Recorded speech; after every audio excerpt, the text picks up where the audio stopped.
মাহফিলের আবিষ্কার এই তাফসীর মাহফিলের নক্ষত্র পিরোজপুরের মাটিতে ঘুমিয়েছে আমাদের ফাঁকি দিয়ে।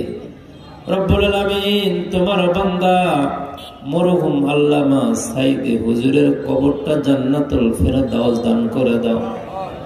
আল্লামা সাইদি আর কোনদিন জয়পুরহাটের মাটিতে এসে ডাকবে না রে, আর কোনদিন আমাদেরকে দ্বীনের কথা বুঝাবে না রে।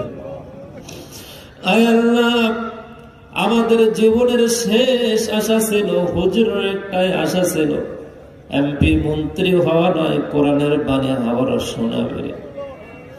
হুজুরের সে মুস্কে হাসিটাই প্রমাণ করেছিল আমরা মাহরুম হয়ে যাব। আল্লাহ, হুজুরের কবরটা জান্নাতুল ফিরদাউস বানা দাও। রব্বুল আলামিন আল্লামা আহমদ শফি বাবুনগরের সহ অসংখ্য আলেম ওলামারা বিদায় নিয়েছে। আল্লাহ তাদের কবরগুলো জান্নাতুল নূর দ্বারা ভরপুর করে দাও। সুবহান রাব্বিকা রাব্বিল ইজ্জাতি আম্মা ইয়াসিফুন ওয়া সালামুন আলাল মুরসালিন ওয়াজআল আখিরা কালামিনা ইনদাল মাউতি লা ইলাহা ইল্লাল্লাহ মুহাম্মাদুর রাসূলুল্লাহ লা ইলাহা